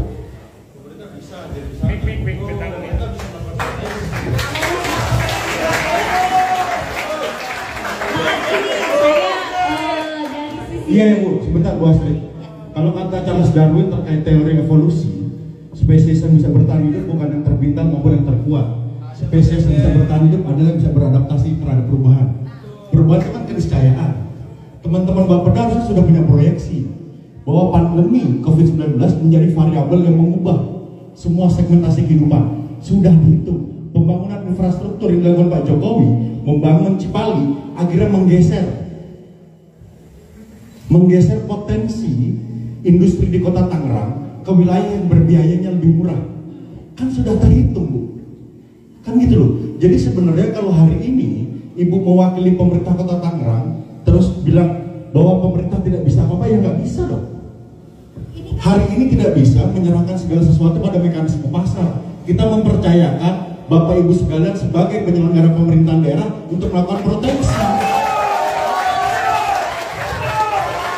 Ibu ini adalah regulator. Bagaimanapun juga, konklusi dari diskusi hari ini adalah segala sesuatu yang nggak given. Seolah-olah pemerintah Jokowi adalah pemerintah yang otoritarian. Seolah-olah bahwa hari ini apa yang menjadi rencana jangka panjang pemerintah pusat plek-plek harus dijalankan sama pemerintah pusat. No, Ibu baca undang-undang pemerintahan daerah, ada 8 urusan wajib yang harus dilakukan dan masih banyak urusan pilihan. Dan ingat Bu, hari ini RPJMD itu adalah pijakannya Ibu. RPJMD itu adalah janji kampanyenya kepala daerah. Clear. Pijakan kita menyelenggarakan program kegiatan segala macam adalah RPJMD, kan gitu. Dan ingat, yang mandatory spending yang diatur sama undang-undang, diatur sama pemerintah pusat, nggak banyak urusan, cuman pendidikan, kesehatan, termasuk diklatnya ibu segala macam. Tapi yang lain semuanya diberikan kepada pemerintah daerah. Ibu, hari ini yang harusnya diberikan sama teman-teman di sini adalah roadmap. Kalau ibu bilang akhirnya ini pasca pandemi segala macam, udahlah. Pandemi ini semua negara juga mengalami. Cuman kan yang namanya perubahan itu kan sebuah keniscayaan. Karena Allah tidak akan merubah nasib suatu kaum kecuali kaum yang merubah nasibnya sendiri. Takbir. Kalau pemerintah daerahnya sudah menyerah, bagaimana nasib rakyatnya? Kan gitu. Nah, hari ini akhirnya di forum yang luar biasa ini harusnya ada optimisme yang dibagi buat anak-anak ini. Kan gitu. Ini yang harusnya, bukan ibu sebenarnya, yang harusnya pimpinan ibu juga mendengar bahwa ada yang salah nggak? Ada. Ada yang salah nggak dalam perjalanan 10 tahun? Ada. Akhirnya kita ini hanya melakukan kegiatan sifatnya redundant, pengulangan. Kalau akhirnya bicara teori bu, ini kan kita punya namanya teori kebijakan publik. Thomas Dyer itu ngomong bahwa kebijakan publik itu adalah urusan yang dipilih oleh pemerintah untuk dilakukan dan tidak dilakukan. Pemerintah diberikan itu untuk melakukan ini dan tidak melakukan itu. Nah, yang menjadi permasalahan hari ini adalah program kegiatan yang disiapkan sama pemerintah daerah tidak melibatkan masyarakatnya. Dalam berbicara era hari ini pemerintahan terbuka, open government, apa sih ciri khasnya? Partisipasi publik. Dan program kegiatan yang ibu rencanakan dan dieksekusi sama OPD teknis tidak melakukan pelibatan publik. Ibu bikin skateboard, skatepark, anak-anak skateboardnya dilibatin nggak? Enggak. Ibu bikin taman potret, anak-anak fotografi dilibatkan nggak? Enggak. Kan hari ini semuanya harus by community. Ada komunitas yang hari ini sudah ada sebelum ibu merencanakan membangun yang namanya taman potret. Benar betul? Hari ini di Pentek aja pasti ada. Besok ada UKM fotografi pasti di sini kan? Kalau melakukan pembangunan taman potret, melibatkan kawan-kawan komunitas fotografi, pasca dibangun bangunan artifisialnya, besoknya dijagain. Pasti besoknya akan banyak kegiatan-kegiatan fotografi di taman itu. Kalau mau bangun fasilitas arena bermain, papan skate itu, dilibatkan anak-anak skateboard di sana, anak-anak pemain skate. Pasca dibikin, anak-anak itu pasti bisa menikmati. Hari ini pelibatan. Nah, kalau berbicara dasar hukumnya, di Permendagri 86 2017, evaluasi dan perencanaan pembangunan daerah sebagai dasarnya ibu melakukan evaluasi dan perencanaan pembangunan daerah di Kota Tangerang. Ada 3 aspek pendekatan kawan-kawan. Yang pertama adalah pendekatan teknokratik yang aku yakin kita serahkan semua pada ahlinya. Kita percaya kok bahwa ibu akhirnya paham, teman-teman di birokrasi paham dengan itu. Tapi jangan lupa ada pendekatan aspiratif di sana. Ada pendekatan publik juga punya andil untuk ikut serta dalam merencanakan arah pembangunan Kota Tangerang. Kan akhirnya penyelenggaraan pemerintahan daerah ini juga harus clear. Segmentasi masyarakat mana yang mau dilayani.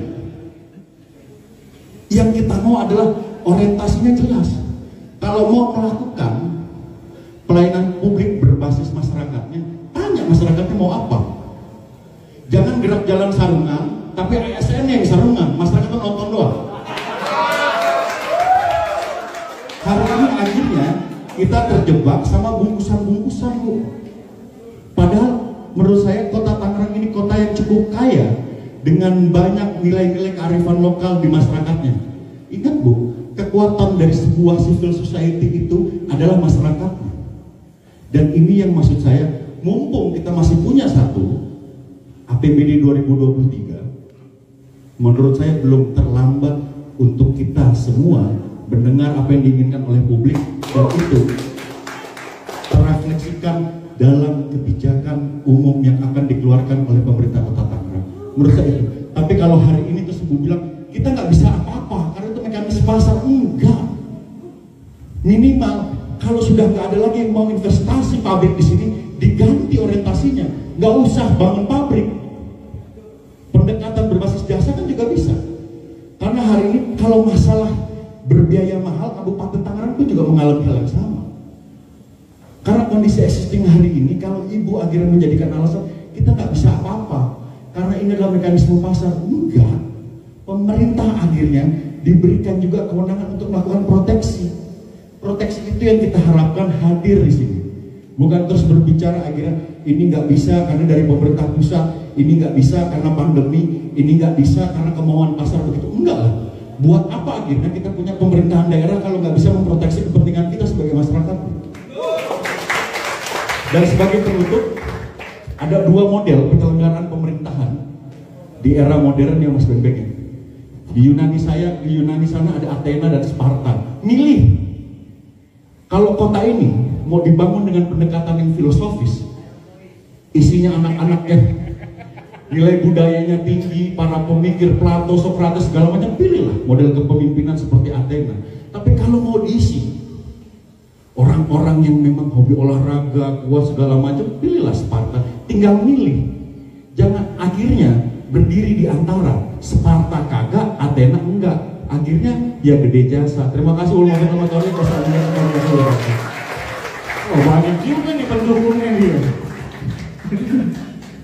Ini luar biasa ya, ini malam paling panas menurut saya diskusi ya. Tapi saya ingatkan lagi ya, ini diskusi akademik ya. Jadi nggak baper-baperan kita di sini ya. Oke nih, dari tadi panas nih. Kita kebetulan juga ada ini nih penyanyi Sansara nih. Biar cair dulu ya sebelum closing statement ya. Oke ya, boleh bisa nyanyi dulu. Oke ya, satu lagu. Terima kasih.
Ujian sebentar.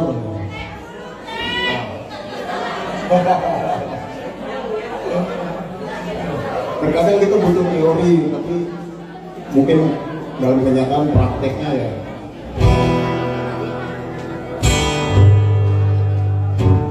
Coretan ini baru tadi dicoret ketika ngobrol sama Kak Beng via telepon tuh. Kota. Tuh ada apa dengan kota ini? Kota ini. Itu dia. Izin nggak?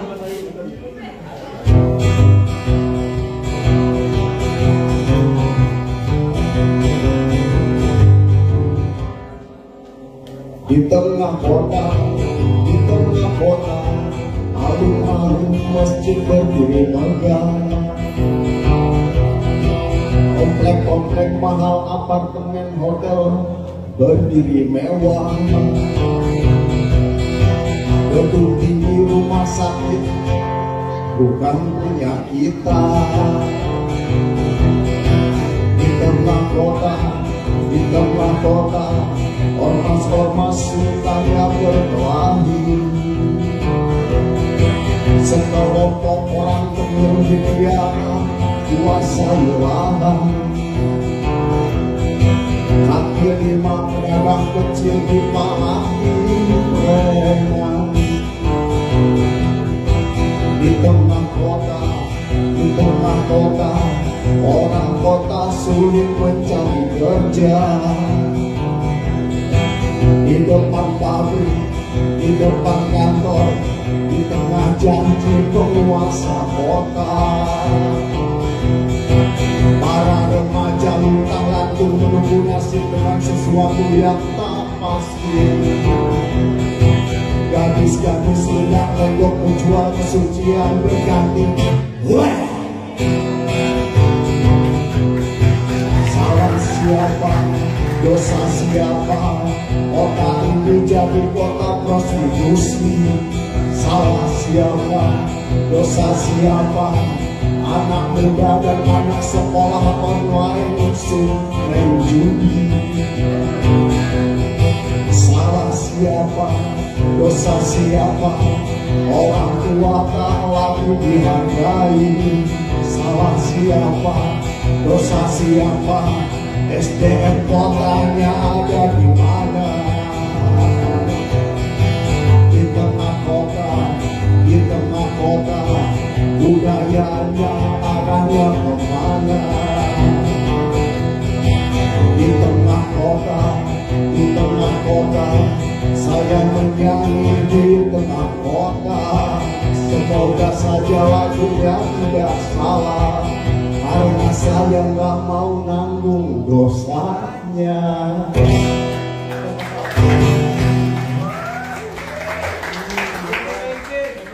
Makasih.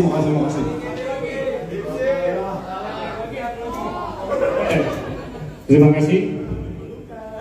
Reza nyanyi nggak, Bang? Udah cukup. Oke. Nanti terakhir Edi Bonetski nyanyi ya. Penutup ya, oke ya. Udah disiapin ya. Iya. Ini sekaligus closing statement nih ya. Ini udah di penghujung. Closing statement dari milenial dulu ya. Karena tadi udah cair nih, gimana nih? Biar senyum-senyum simpul kita lah. Ini kan kita diskusi sekaligus entertain ya. Terima kasih, Bung Edi. Closing statement terkait diskusi ini. Oh nanti ya bisa, nanti saya kasih. Terima kasih.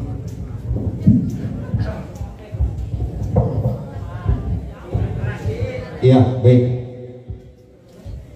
Pertanggal 14 bulan ini, bulan kemarin, pas kemarin ya, ya Bu ya, bener ya. Sekarang mau baru tanggal 7. Sekarang kan Oktober. Berarti ini September ya. Per 14 September kemarin, alhamdulillah APBD sudah diketok Bu ya.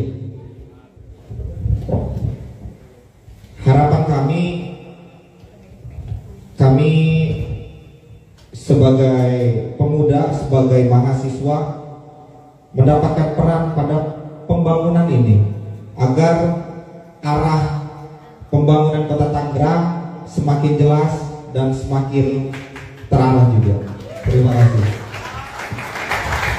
Itu harapan dari kaum muda ya, biar terarah ya dan lebih baik lagi. Ya Bu Astrid juga tadi ada mau jawaban nih di tengah diskusi yang memanas tadi. Bu Astrid mau jawab dan mungkin bisa juga closing statement Bu. Terima kasih. Mungkin saya suka banget kalau ada di tengah-tengah mahasiswa ya, karena memang saya apa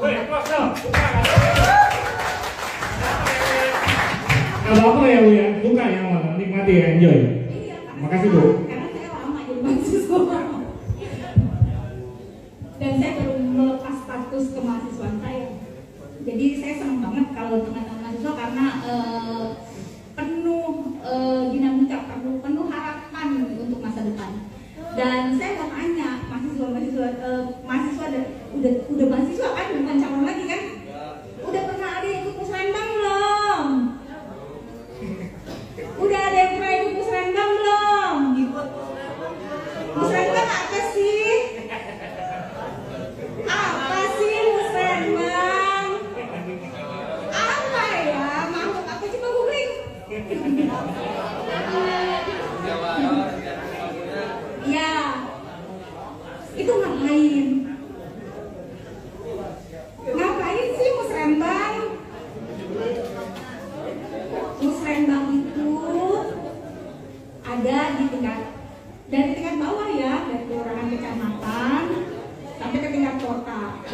Itu adalah salah satu upaya pemerintah untuk menangkap masukan-masukan dari anda sekalian.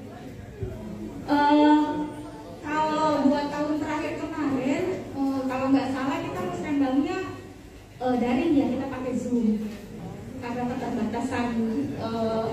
aturan kan, kita harus social distancing ya.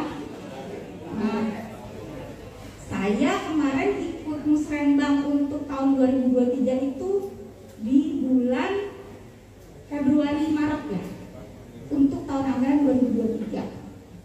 Jadi dilaksanakannya di awal tahun 2022. Terus saya waktu itu pegangnya kecamatan mana ya? Tapi saya kayaknya nggak dengar ada mahasiswa gitu. Saya pengen mahasiswa itu harus maju gitu. Mahasiswa itu ujung tombaknya kota kita. Lain kali mungkin bisa dilibatkan, Bu. Lain kali mungkin bisa dilibatkan. Ada undangan biasanya. Silakan maju ke depan kalau ingin interupsi.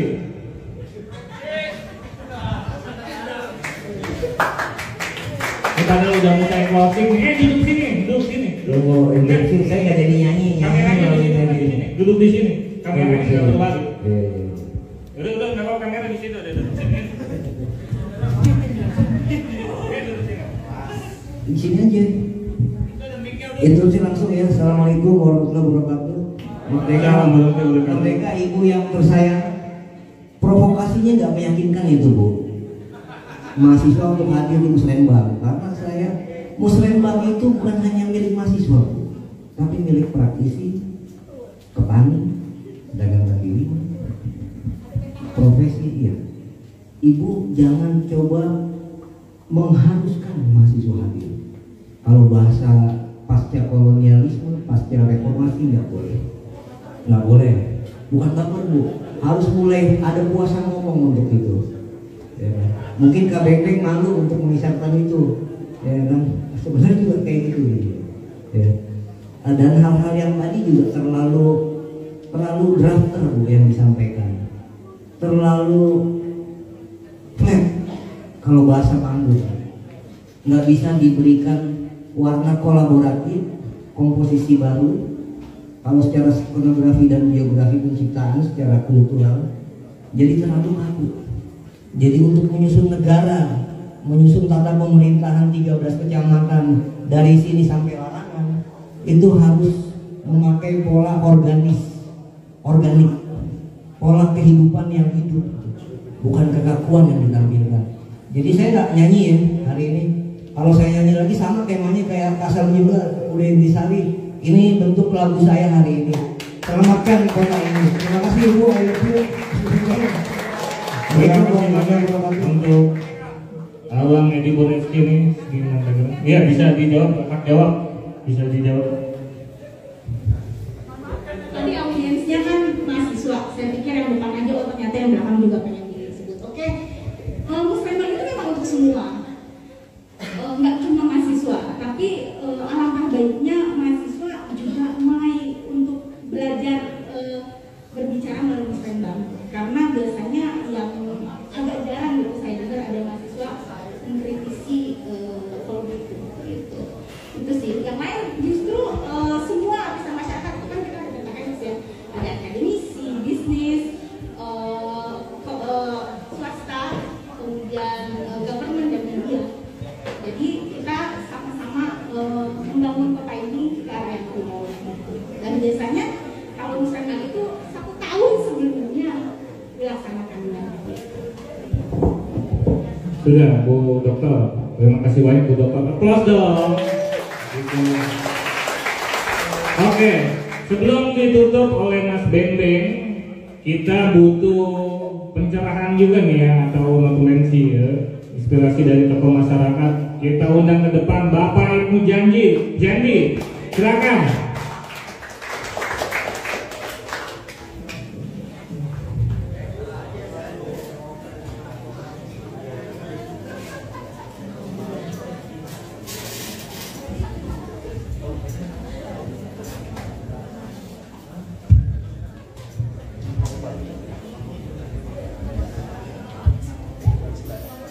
Ini Bang Jandi ini tokoh masyarakat Tangerang Raya ya, mungkin bisa ngasih pencerahan ya, notulensi dari ringkasan atau rangkuman. Terima kasih. Assalamualaikum warahmatullahi wabarakatuh. Terima kasih anak-anakku yang tercinta itu saya kebanggakan. Ibu nomor satu Satu tahun 2013, 2005 sampai 2025 dibaca ulang. Yang kedua adalah jangan pernah membandingkan pembangunan dengan daerah lain. Pembangunan itu before after. Hari ini jalan rusak, besok nggak rusak. Itu namanya tidak boleh membandingkan. Termasuk inflasi, nggak boleh. Yang ketiga adalah tadi bicara musrembang. Tadi Ibu bicara 25-2004 RPJMD, tapi itu bicara musrembang lagi. Musrembang itu muatan lokal, lebih kepada bottom up. Dan itu masuk dalam RPJMD. Betul apa yang dikatakan tadi oleh Nah Andri. Jadi besok jangan lagi bicara tentang membandingkan daerah kita dengan daerah lain.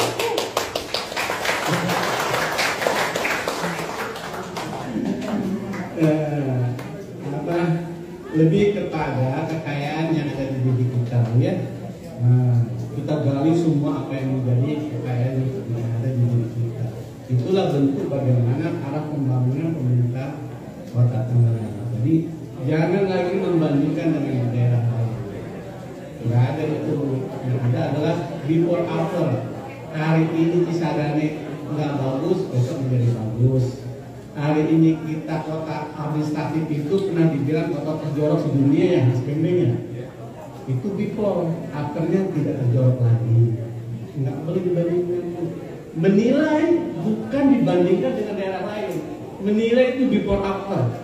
Hari ini beban kita luar biasa, tapi bisa diselesaikan. Itulah arah menuju pembangunan pemerintah Kota Tangerang. Jadi lebih banyak adalah pada fakta. Kenapa saya bilang adalah negara Kota Tangerang adalah tidak punya data statistik? Kalau kita punya data statistik, hari ini kita punya 1000 jalan, 1000 meter jalan, yang kita bisa selesaikan hanya 500 meter jalan. Berarti adalah 500%.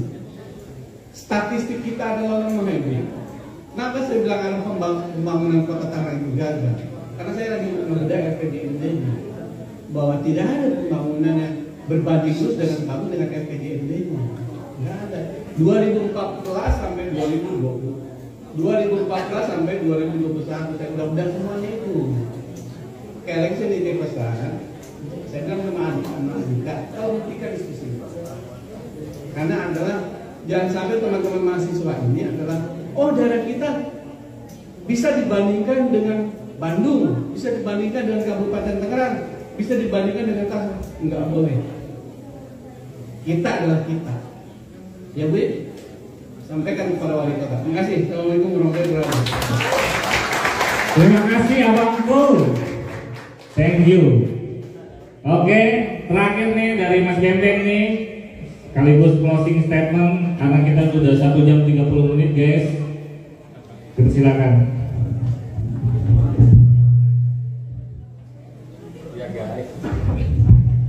Iya guys, kayak anak gue yang kecil ya.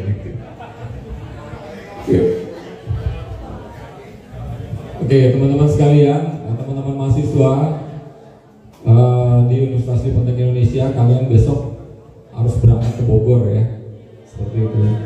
Tapi malam hari ini kalian sudah dapat bekal yang cukup banyak sekali dari berbagai macam pemikiran, gaya-gaya pemikiran seperti itu ya. Kalian sudah saksikan semua.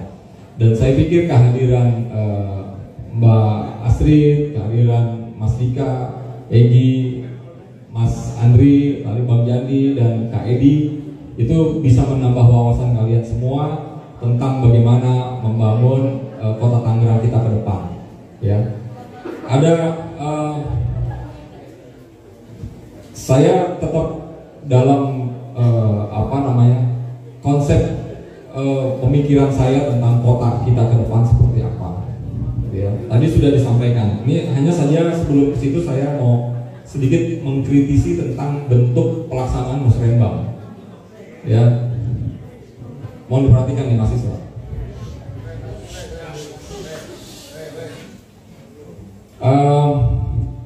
Saya 8 tahun di Bapeda.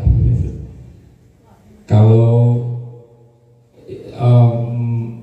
melaksanakan kegiatan musrembang, Bapeda itu selalu jadi Tapi dari dulu sampai saat ini saya selalu mencoba untuk menawarkan sesuatu yang berbeda dari pelaksanaan musrenbang. Kalau tadi Mbak Astri mengatakan mahasiswa datang ya, karena memang nggak diundang, ya, karena memang nggak pernah diundang. Coba kalau kita lihat undangan musrenbang di kecamatan, itu kalau perguruan tinggi diundangnya di musrenbang tingkat kota. Dan beberapa kali saya ngasih diskusi sama teman-teman, musrenbang tingkat kota itu sekarang dengan pola yang seperti ini, musrenbang itu sangat tidak efektif. Kalau musrenbang dilaksanakan pagi nih, seremonial itu selalu ada gambaran tentang ekonomi makro kota Tangerang, gitu ya. Tiba-tiba nanti jam 2 udah selesai tuh. Jadi di mana mengambil ruh aspirasi yang dikatakan oleh Mas Andri tadi, yang diinginkan oleh kota Tangerang itu, yang diinginkan oleh masyarakat kota Tangerang itu seperti apa? Lalu lewat musrenbang kecamatan dong, kan itu akumulasi dari kelurahan, kecamatan ke atas ya. Kita coba evaluasi deh. Musrenbang tingkat kelurahan juga kurang efektif juga, gitu ya. Ya, mahasiswa belum pernah ada undangan secara khusus mahasiswa BEM. Nanti ke depan bisa diusulkan oleh Mbak Asmi. Ya, diundang tuh BEM, UNIS, BEM STISTI, BEM UI, ya, BEM UMT diundang dalam kegiatan musrenbang. Nanti kalau ada undangan saya dorong mahasiswa suruh hadir gitu ya. Besok aja ada pelatihan mahasiswa aktivis mahasiswa Indonesia. Saya sudah minta Egy suruh hadir besok ke Bandung seperti itu. Saya selalu dorong mahasiswa seperti itu, aktif dan terlibat gitu ya. Jadi mekanisme pelaksanaan musrenbangnya ya, ini bahasa kalau kita diskusi bisa panjang nih ya. Tapi yang menurut saya itu kurang efektif gitu. Belum lagi nanti ada ujuk-ujuk proyek kegiatan yang muncul di tengah-tengah seperti itu. Ya itu juga seringkali terjadi. Ya, kalau kita bedah panjang tentang musrenbang ini dalam sesi yang berbeda tentunya ya, bagaimana pelaksanaan atau efektivitas pelaksanaan musrenbang. Kalau Anda mau riset, mau meneliti tentang itu boleh. Ya, kita evaluasi pelaksanaan musrenbang kita. Walaupun saya akui pelaksanaan musrenbang kalau dari sisi keterbukaan ini sudah relatif terbuka. Ya, hanya saja efektivitas pelaksanaannya yang masih kurang, begitu ya. Lalu dari saya yang ingin saya tekankan, kemana arah pembangunan kota Tangerang ke depan, kita kembali lagi kepada tema. Ya, saya tetap punya konstruksi berpikir bahwa ke depan kota Tangerang itu harus menjadi kota yang kolaboratif. Gitu ya. Kalau mau kebetulan disertasi saya juga ke situ nih Mbak Astrid. Kolaboratif governance. Jadi bagaimana membangun tata kelola pemerintahan yang kolaboratif gitu ya. Salah satunya adalah face to face dialog. Ya, face to face dialog itu salah satu indikator membangun kota yang kolaboratif. Jadi pemimpin kotanya sering face to face, mendengar, hadir di tengah masyarakat dan mendengar. Bukan hanya memberikan instruksi, tapi mendengar. Ya, sekali lagi mendengar. Yang kedua, indikator dari collaborative governance dalam sebuah kota itu adalah terjadinya konsensus komitmen. Ya, konsensus atau komitmen di antara seluruh stakeholdernya. Jadi bukan konsensus di tingkat kota saja antara wali kota dengan pimpinan DPRD misalkan seperti itu ya. Bukan hanya mereka yang terlibat, tapi juga konsensus terjadi dengan masyarakat. Saya boleh pinjam Mas Andri bilang tadi, membangun taman skateboard tapi tidak melibatkan para skater, ya nggak bisa juga. Ngebangun gedung kesenian tapi tidak melibatkan seniman dan budayawan, ya tidak bisa juga. Itu namanya tidak kolaboratif, seperti itu. Jadi kotanya kemana, ya masyarakatnya menginginkan apa, yang dipenuhi apa, beda lagi seperti itu. Nah, ada 6 indikator dari collaborative governance yang memang kalau ini bisa dijadikan sebagai sebuah arah membangun kota Tangerang, saya pikir ini kota Tangerang saya yakin ya, saya berkeyakinan ini bisa lebih baik lagi ke depannya seperti itu. Dan yang berikutnya salah satu indikator yang penting juga semuanya, ya semua komponen ini bisa duduk bersama nih Mas Dika. Ya, semua komponen bisa duduk bersama, bisa saling bertukar pikiran, dan salah satu indikator lagi semua terjadi transformasi of knowledge di dalam diskusi, di dalam dialog-dialog seperti itu. Jadi saya membayangkan ke depan nanti nanti wali kota atau mungkin ada bisa disampaikan ke Mas Arief ya, Pak Wali, itu sering-sering ngopi bareng dengan teman-teman di pinggir jalan, tapi bukan dengan pencitraan ya, seperti itu ya. Sering-sering turun ke kampus gitu ya. Ini diundang di kampus kita dulu aja tuh terakhir datang ya, tapi kesini-sini nggak datang lagi ya, seperti itu. Sering-sering nongkrong di mana kayak gitu ya, tapi coba nongkrong tapi dengan tidak ada banyak peliputan lah gitu ya, kayak Umar bin Khattab kan dulu gitu ya, seperti itu. Turun tapi tidak banyak peliputan kayak gitu. Sesekali, kalau orang nongkrong, pimpinan tertinggi nongkrong di pinggir jalan itu nggak diliput, kita juga bisa jadi viral juga itu, walaupun nggak diliput gitu ya. Karena apa viralnya? Apa viral diantara kita semua mau orang ngomong gitu loh. Oh, kemarin ada Pak Wali ada di sini, ada Pak Wakil ada di sini, nongkrong di pinggir jalan seperti itu ya, dengan aspirasi ngopi bareng sama anak-anak mahasiswa ya. Kita mendambakan pimpinan-pimpinan nanti yang seperti itu yang menjadi role model. Kenapa saya selalu ngarahin ke sana? Karena gimana pun juga kota ini besar sekali ketergantungannya dengan seorang pemimpin. Gitu. Jadi kalau pemimpinnya tidak menunjukkan role model yang seperti itu, ya kita akan jadi seperti ini aja terus seperti itu. Ya, jadi sekali lagi ke depan kota ini harus menjadi kota yang kolaboratif dalam banyak hal. Di dalamnya nanti akan terjadi humanisme yang bagus yang terbangun dari kota yang kolaboratif tadi. Jadi itu nanti kalau bicara tentang indikator lebih rincinya tentang apa itu kota kolaboratif ya, nanti kita bisa buka lagi diskusi kuliah umum lah kira-kira seperti itu ya. Dan mudah-mudahan ini menjadi pemantik diskusi saja di awal ini, dan ke depan terjadi kegelisahan di antara kita semua, terutama di rekan-rekan mahasiswa, sehingga saya sering bicara sama Egi, sama teman-teman yang lain, mahasiswa kita, mahasiswa Indonesia, mahasiswa Universitas Politeknik Indonesia itu harus nakal. Saya sering kali menggarisbawahi itu, ya. Mahasiswa kalau tidak nakal, bagi saya bukan mahasiswa, gitu ya. Seperti yang kemarin saya sampaikan ya. Nakal dalam arti tanda petik, gitu ya. Membangun budaya kritis, ya, critical thinking terus dibangun. Seperti itu, selalu gelisah dengan keadaan yang ada gitu, dan mencari sesuatu yang baru seperti itu. Enggak cuma mikirin, aduh besok gua mau kerja di mana, ya Allah, apa namanya, kerja itu nanti akan efeknya akan ngikutin seperti itu.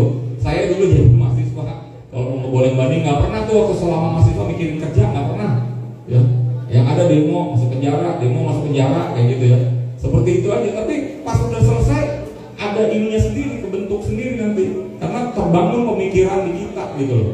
Kita sudah terbiasa berpikir kritis, sehingga kita sudah terbiasa berpikir tidak tergantung sama orang, ya, berpikir independen, sehingga nanti pas lulus juga kita cepat nyarinya, tough gitu, kita tangguh gitu seperti itu. Karena ditekan terus, ditekan gitu kan, lalu nanti kalau kata Malaka akan terbentuk terakhir gitu ya, seperti itu. Ya, itu saja mungkin dari saya. Sebagai closing statement, saya ucapkan terima kasih pada Mas Dika dan teman-teman Bot Tangerang yang sudah memberikan kepercayaan pada kampus kita untuk menjadi tuan rumah dalam pelaksanaan kegiatan Bot Tangerang Goes to Kampus seperti itu. Terima kasih buat sahabat-sahabat, saudara-saudara saya yang hadir di sini di belakang. Ya, ada Bang Andri, Bang Ibnu Jandi, lalu Kak Edi, Kang Iing, dan Kak Ukon juga ya.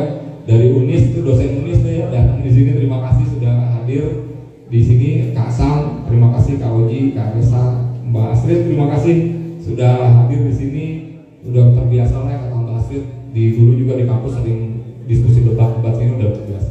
Dan saya pikir debat-debat kayak begini yang harus sering terus dilakukan, dan kita harus sering terbiasa dengan kritikan-kritikan seperti itu. Mudah-mudahan ini menjadi kritikan membangun. Buat Egi, terima kasih juga. Apa namanya, mudah-mudahan terus berpikir nakal ya, seperti itu, nanti lapangan dan sebagainya. Dan yang saya banggakan juga seluruh sivitas akademika di Universitas Politeknik Indonesia, terima kasih sudah mendukung kegiatan kita pada malam hari ini dengan baik. Dan yang hebat semua buat kalian mahasiswa Universitas Politeknik Indonesia yang baru saja menjadi mahasiswa di semester 1, terima kasih salut buat kalian semua. Dan mudah-mudahan ke depan kita terus bisa berkolaborasi jadi mahasiswa-mahasiswa yang nakal ya, jangan mahasiswa yang kuliah pulang ya, seperti itu ya. Percayalah itu nggak akan membawa edit value bagi kalian ke depannya, seperti itu ya. Itu saja yang bisa saya sampaikan. Mudah-mudahan semua nggak puas, jadi kita bisa kasih. Billahi taufiq wal hidayah. Assalamualaikum warahmatullahi wabarakatuh. Terima kasih juga nih kami mengucapkan untuk Bang Egi, Bu Dokter, Bu Astrid, salam buat Pak Kaban ya dari Dika, sahabat baik, Mas Bembeng, dan terakhir Universitas Yupentek Indonesia. Kita akhiri diskusi ini. Assalamualaikum warahmatullahi wabarakatuh. Foto bareng di sini nih. Ada ini juga.